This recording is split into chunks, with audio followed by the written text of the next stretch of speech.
Waan qaddu san irratti hundaa'e waan gaarii itti fayyadan beekante adda qaddu irratti dhaloota adda gurra saansii qaban irratti hundootteeti waan hin teeneen yaadan teeneen adeemsan teeneen namarratti dhaloota irratti hegeree guddattu irratti hin tolchine eessa akka wal dhaggitan hin beektan namoota akka sirratti haaluu qabatan sirratti akka isaan quuqaa qabaatan balbalan baneen kabana meeloo jiraate kan gongorteele jiraate adda dhiifama godhiifi.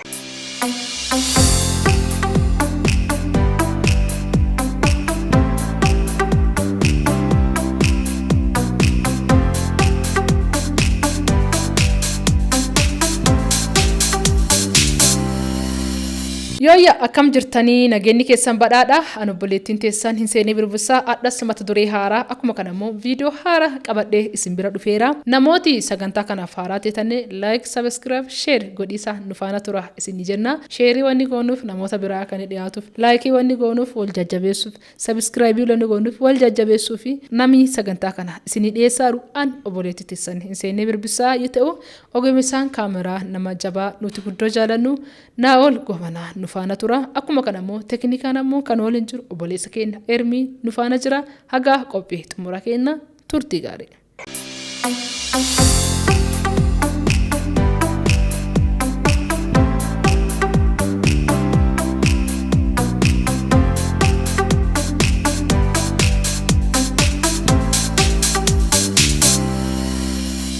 Ayyeen daawwattoota keenya mata dureen guyyaadhaan nuti waliin ilaallu waan qaddu san irratti hundaa'e waan gaarii itti fayyadame waan qaddu qabadhu waan gaarii itti fayyadame waan qaddu san irraa hundaa'e waan gaariin itti fayyadame nuti amma kana sadarkaa nuti irra jirru sadarkaa keenyatti sadarkaa gad aanaa jedhuu dandeenya sadarkaa ol ba'aa jedhuu dandeenya sadarkaa milkoonni irra jennee yaadnu ta'uu danda'a sagantaa naan ta'e sadarkaa jennu ta'uu danda'a sadarkaa isin keessa jirtan anillee hin beeku garuu sadarkaa kamillee keessa jiraadhu sadarkaa barumsaalee keessa jiraadhu ka hojiilee keessa jiraadhu ka tajaajilaalee keessa jiraadhu yaada biraalee keessa jiraadhu yaaduma keessa kam keessallee ta'e sadarkuma kamillee keessa ta'eeti wanta sibira jiru kana itti fayyadami waan gaariif kan jedhu qabadhee isin bira dhufeera nuti hundinuu yoo of keessa waan jiru barbaanne ku ammoo odoon barbaadini wanti nu biratti mul'atan hedduu isaanii hin jiran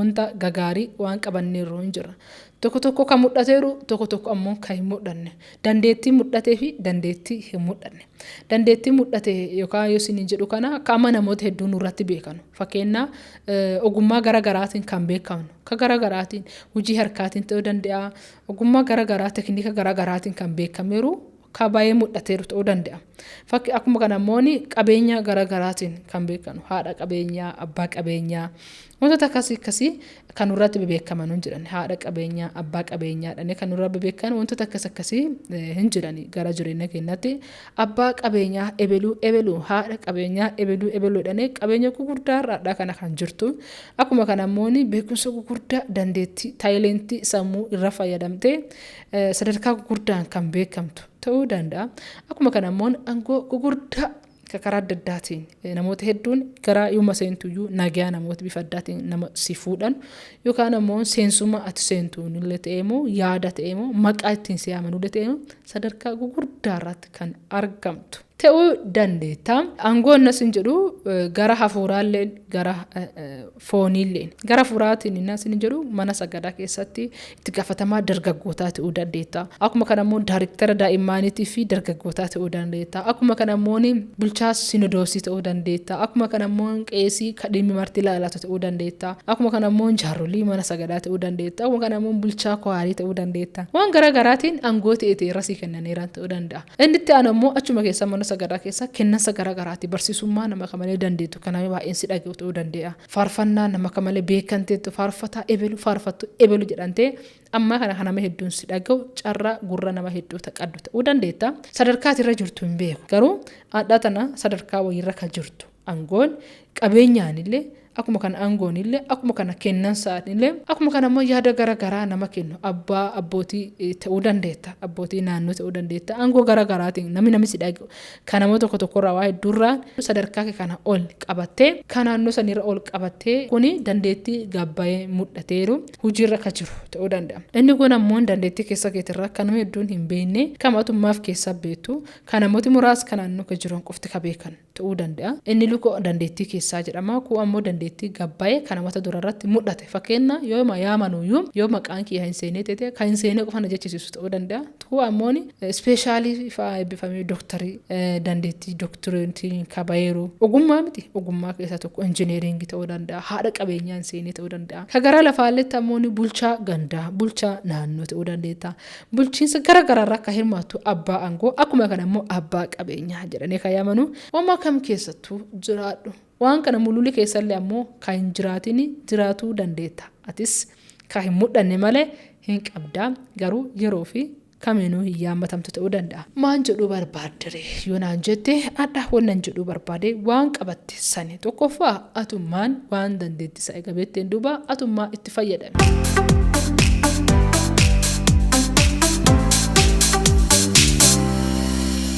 Midhaagina qannu kana yoo ittiin fayyadamini yoo akkaataa waa isa barbaachisu adeemsa saniin deemsinee yoo ittiin fayyadamini midhaaginni kennallee dhokataa ta'e hafa.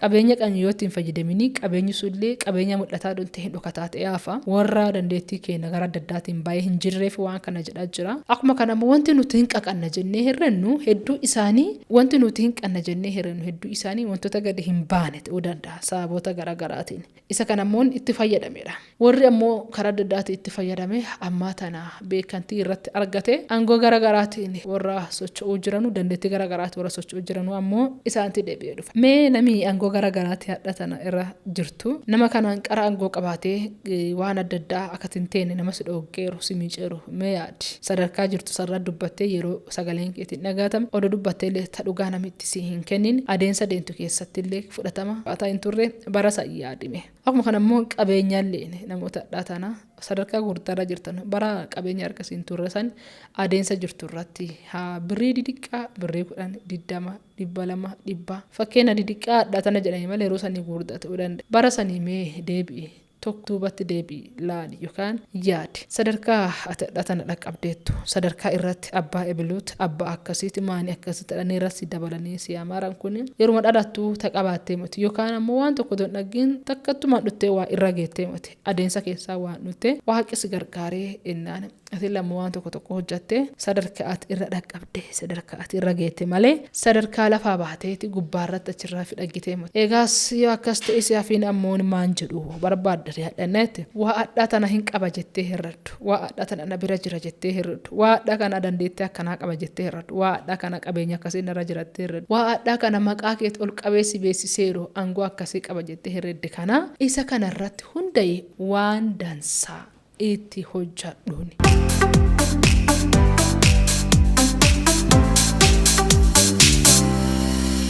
Namooti tokko qabeenya tokko irraa hundaane abbaa qabeenyaa waan ta'aniif warra garagaraa yoo isaa ittiin miidhan yoo isaa ittiin tuffatan yoo isaa ittiin gadi buusan dhaggina. Maaniin keetu kuni akkanadha jechoota hin teene yoo isaan dubbatan tuffiin teene yoo isaa itti dubbatan ilaalla. Teessoo warra ana jedhaniif yoo isaan kennane warra kaaniif ammoo yoo isaan buusan ilaalla. Abbootii qabeenyaa ta'anii jechuudha. Kanaan dura kana hin turre isaan amma kan akkas jiran amma achi akkam jiran kaayedhu nuti hin beeknu isaallee hin beekanu eentu beekannaani waaqatti beeka. Akkuma kana immoo barsiisaa ta'anii ongoo barsiisummaa qabaatanii adda tana wanni tolchaa jiranu jiraatuu danda'a. Namni tadha kutaa 7 baratte kuni waggaadha 7 duba waa inni ta'u ati hin beektu waggaadha 10 duba waa inni ta'u hin beektu. Namni tadha waggaa 9 irratti uffattee jechan ta'e jetteen suni barsiisummaa irratti aangoo barsiisummaa san irratti fudhattee jechan ta'e ati irratti darbite gochan ta'e ati irra goote kuni achumatti ka xumuramuuf ka dhumatuuf himuti. Namni sun garagalee sirra doktariitti dhufuu danda'a sirra waajjira poolisii ta'ee dhufuu danda'a, sirratti hojjetaa waliigalaa ta'ee dhufuu danda'a, sirratti aangootama jettu kanarraa dabalataa ta'ee dhufuu danda'a. Saayeentu beekannaa hin beennu waaqatti beeka. Akkuma kana ammooni aangoo garagaraa akka gara mana sagadaa yookaan hafuuraatti hin adeeman ammooni addaa kana daayiriktaraa ol aanaa jedhanii maqaa garagaraa sirra moggaasuu danda'anii barsiisummaa keetiin akkuma kana immoo dandeettii keetiin wantoota garagaraatiin mana sagadaa irratti addee gaarii, dubbii gaarii, yaada gaariin olaantummaa gaariin beekamuu dandeetta. Waan tokko waa aangoo wal qabatamuu asumatti barbaada. Aangoon humna waan tokko ittiin balleessisaa midhaasisaallee yeroof ta'ammatan irratti godhuu dandeettu malee bara waan gootu miti. Wanni addunyaa kana keessatti argitu hundisaa waan dhaabbataa waan bara baraan tolchitu odoon ta'in waan yeroo san qofa tolchituudha. Waa hinnaa san irraa fayyadamtee tolchituudha.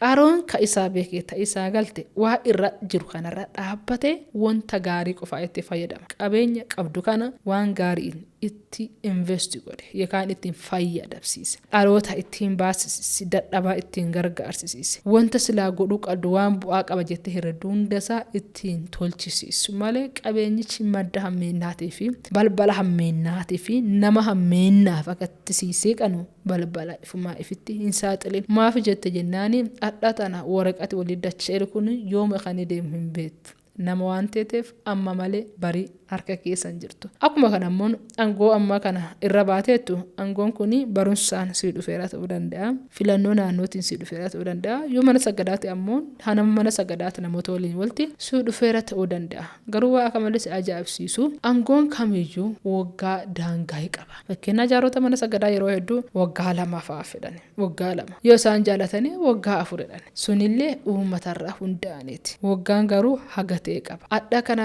jaarolii mana sagadaa ta'e barii bu'isi keetii gara adda addaa ta'e waan oollee fi achirra dhaabbattee namoota kennaa garagaraatiin beekumsa garagaraatiin adeemsa garagaraatiin deemanuu fi irratti daangaa hin ta'in hin beektu jireenya boruu hin beektu adeemsa boruu. Kun ammoo aanguma sanirra ta'e gara adda addaatiin beekantii garagaraatiin nama socho'u ta'uu dandeetta. Beekantii adda qaddurratti dhaloota adda gurra isaansii qaban irratti hundootteeti waan hin teeneen yaada hin teeneen adeemsa hin teeneen namarratti dhaloota irratti hegeree guddattu irratti hin tolchine. Eessa akka wal dhaggitan hin beektan. Eessatti akka wal deebitan hin beektan. Kanaan dura isin taphachiisee beekaa kaan hin beeku. Bara jireenya kee keessatti wantoota akkasii yeroo hedduu nama mudataniiran namoota karaa kanaan jettee atitti herreni namarratti kalkuleetii dhaabuu hin dandeettu. Boruu akkas ta'uu danda'a jedhuu hin dandeettu. Bareeni teetiin latillee hin beektu tanama sanillee hin beektu. Adda harkasi jirtu takaleellee waan beektu hin qabdu. Adda harkasi jiru irratti garuu adda tanarraa hundaa'e wantoota gagaarii jettee herreddu wantoota dansaa jettee herreddu qofa aangoo keerratti hundaa'e tolchi. Qabeenya keerraa hundaa'e tolchi. Ogummaa keerraa hundaa'e tolchi. Malee wantoota ta'een yaadan ta'ee fi akkuma kan ammooni gochaan ta'een irratti irraawwateen inni kun si garagalee si deebisisa. Namni adda kanatti gote kun dhakaa miti. Namni adda kanatti gote kun biyyee moti. Biyyeellee gisee sun dubbatu dura kana dhufuu danda'a. Nama yaada hin xiinxalaa akkuma ati yaaddee waan san bira geette yaadee waa ati geettiin caala bira ga'uu danda'a. Nama waan ta'eef wanni isaa waan boruu waan beekamu hin qabu. Kanaafuu atis yoo dandeette nama tokko naraatu daa'imummaanuu ijoollummaan teetu sirra guddattee si bulchiti garagaltee ganaa amma nama barsiisaa jirtu dhiisi nama gurguddaan beektu dhiisi sunuyyuu hegeree isaa hin beektu. Kanaafuu haga dandeettu hunda dandeettuun waa ammaa tana hin qaba jettee herreddu hundaanuu ittiin gara waan gaariitiif gara sila waan fayyada jettee herreddu sarratti deebisiisaaf yaalii godhi malee gara hammeenyaatiif gara bareeda adeemsa sii hin ta'in irratti adeemsa hin godhin. Jireenya kee keessatti kanaan dura karaa adda addaatiin waan kana raawwattee ta'uu danda'a. Adhaan jalqabii garuu waan kana dhiisi. Adhaan jalqabii garuu waan kana dhaabsisi. Yoo gooteellee jiraatte dhiifamaan deebsisi. Waggaa 5 duuba waan sarraa bu'uu dandeetta. Waggaa 2 duuba waa amarra jira dhaabbattee dhaadhattu sani irraa bu'uu dandeetta. Waggaa muraasaan duuba qabeenya harka qabdu kana eessa kan inni goruun beektu sansii dhiiseera deebisa. Kanaafuu waan barii hin beekneef yoo karaa waan qaddurraa kanaan qaroo balleessitee jiraatte namoota naannoof sibira jiranuu fi wantoota akkanaa namoota irra raawwatteettu dhiifama godhiif barii harka keerra waa hin jirreef.